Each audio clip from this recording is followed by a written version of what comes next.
એટીએસે MD drug બનાવતી factory ઝડપી પાડી છે। પોલીસે 2 આરોપીની ઉત્તર પ્રદેશથી ધરપકડ કરી। ડ્રગ સાથે કેમિકલ અને બનાવટના સાધનો પણ જપ્ત કરવામાં આવ્યા। મેટ્રો કોર્ટ સમક્ષ એટીએસે આરોપીઓને રજૂ કરી 14 દિવસના રિમાન્ડની માંગ કરી, પરંતુ કોર્ટે આરોપીઓના 12 દિવસના રિમાન્ડ કર્યા છે મંજૂર। આરોપીઓ ખેતરમાં ડ્રગ્સ બનાવતા હતા, 3 શેડમાં ડ્રગ્સ બનાવતા ત્યારે મશીનો ઓપન કરતા, બાદમાં કાળી થેલીથી લેબ ઢાંકી દેતા। 10 અને 12 આસપાસ ડ્રગ્સ બનાવતા હતા। થોડી ઘણી કેમિકલની ખબર પડતી હતી। અમદાવાદના શખ્સ પાસેથી ડ્રગ્સ પકડ્યું હતું। 3 શખ્સને પકડી પાડ્યા, જેના તાર યુપી સુધી પહોંચ્યા। પંકજ અને કપિલ ડ્રગ્સ મોકલતા।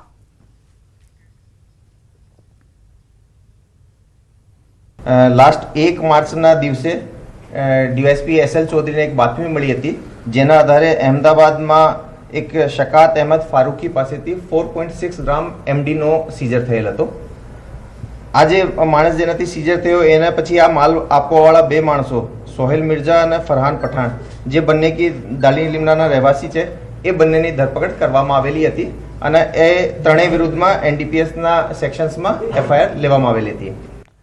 સાબરકાંઠાથી સમાચાર। હિંમતનગરના કઠવાડિયા ગામમાં યુવાનની હત્યા મામલે 10 આરોપીઓની ધરપકડ કરાઈ છે। 2 દિવસ પહેલા 15 લોકોના ટોળાએ હુમલો કર્યો હતો, જેમાં 5 લોકોની ઈજા પહોંચી હતી, જેમાંથી એક યુવાનનું મોત નીપજ્યું હતું। આ સમગ્ર મામલે હિંમતનગર ગ્રામ્ય પોલીસ સ્ટેશનમાં 15 લોકોના ટોળા સામે ફરિયાદ નોંધાઈ છે, જેમાંથી 10 આરોપીઓની પોલીસે ધરપકડ કરી છે, જ્યારે અન્ય ફરાર આરોપીઓની શોધખોળ હાથ ધરવામાં આવી છે।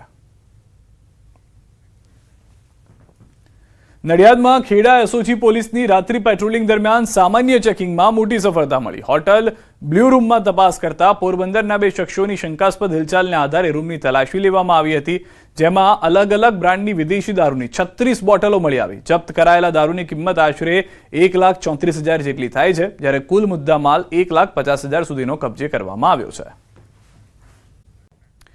આ તરફ વડોદરામાં સમાચેતક બ્રિજ પર લાગી છે ભીષણ આગ। ગેસ લાઇનમાં લીકેજ થતા આગ ભભૂકી ઉઠી છે। આગની મોટી મોટી જ્વાળાઓ જોવા મળી રહી છે।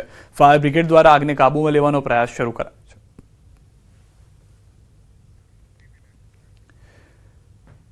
રાજકોટમાંથી નકલી જંતુનાશક દવા બનાવતું કારખાનું ઝડપાયું છે। લોધિકામાં નકલી દવા બનાવતી હોવાનો પર્દાફાશ થયો છે। 3 જુદા જુદા કારખાનામાંથી ઝડપાઈ છે નકલી દવા।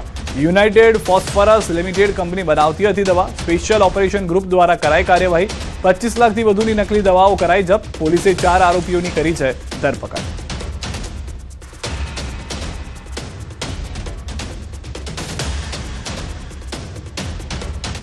એ કોપી કરીને નામ ચેન્જ કરીને એનો એરિસ ARIS, બાકી એનો આઉટ જો બોટલની પેકિંગ છે આ એજ ઇટ ઇઝ રાખવામાં આવી। આઈરિસની જગ્યા એરિસ કરીને આ દવા વેચવામાં આવતી હતી।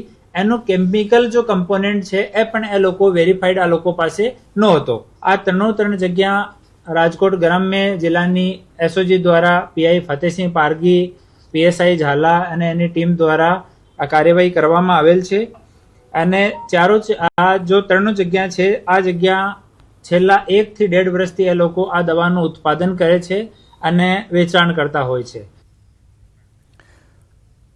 ગુજરાત એટીએસે એમડી ડ્રગ બનાવતી ફેક્ટરી ઝડપી પાડી છે। પોલીસે 2 આરોપીની ઉત્તર પ્રદેશથી ધરપકડ કરી। ડ્રગ સાથે કેમિકલ અને બનાવટના સાધનો પણ જપ્ત કરવામાં આવ્યા। મેટ્રો કોર્ટ સમક્ષ એટીએસે આરોપીઓને રજૂ કરી 14 દિવસના રિમાન્ડની માંગ કરી, પરંતુ કોર્ટે આરોપીઓના 12 દિવસના રિમાન્ડ કર્યા છે મંજૂર। આરોપીઓ ખેતરમાં ડ્રગ્સ બનાવતા હતા, 3 શેડમાં ડ્રગ્સ બનાવતા ત્યારે મશીનો ઓપન કરતા, બાદમાં કાળી થેલીથી લેબ ઢાંકી દેતા। 10 અને 12 આસપાસ ડ્રગ્સ બનાવતા હતા। થોડી ઘણી કેમિકલની ખબર પડતી હતી। અમદાવાદના શખ્સ પાસેથી ડ્રગ્સ પકડ્યું હતું। 3 શખ્સને પકડી પાડ્યા, જેના તાર યુપી સુધી પહોંચ્યા। પંકજ અને કપિલ ડ્રગ્સ મોકલતા।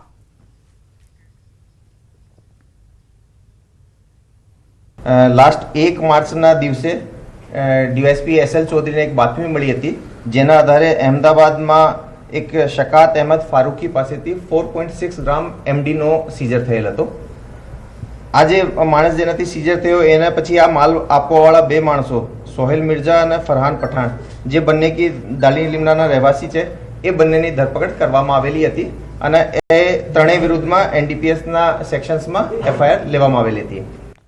સાબરકાંઠાથી સમાચાર। હિંમતનગરના કઠવાડિયા ગામમાં યુવાનની હત્યા મામલે 10 આરોપીઓની ધરપકડ કરાઈ છે। 2 દિવસ પહેલા 15 લોકોના ટોળાએ હુમલો કર્યો હતો, જેમાં 5 લોકોની ઈજા પહોંચી હતી, જેમાંથી એક યુવાનનું મોત નીપજ્યું હતું। આ સમગ્ર મામલે હિંમતનગર ગ્રામ્ય પોલીસ સ્ટેશનમાં 15 લોકોના ટોળા સામે ફરિયાદ નોંધાઈ છે, જેમાંથી 10 આરોપીઓની પોલીસે ધરપકડ કરી છે, જ્યારે અન્ય ફરાર આરોપીઓની શોધખોળ હાથ ધરવામાં આવી છે। નડિયાદમાં ખેડા એસઓજી પોલીસની રાત્રિ પેટ્રોલિંગ દરમિયાન સામાન્ય ચેકિંગમાં મોટી સફળતા મળી. હોટલ બ્લુ રૂમમાં તપાસ કરતા પોરબંદરના 2 શખ્સોની શંકાસ્પદ હિલચાલને આધારે રૂમની તલાશી લેવામાં આવી હતી, જેમાં અલગ અલગ બ્રાન્ડની વિદેશી દારૂની 36 બોટલો મળી આવી. જપ્ત કરાયેલા દારૂની કિંમત આશરે 1,34,000 જેટલી થાય છે, જ્યારે કુલ મુદ્દામાલ 1,50,000 સુધીનો કબજે કરવામાં આવ્યો છે.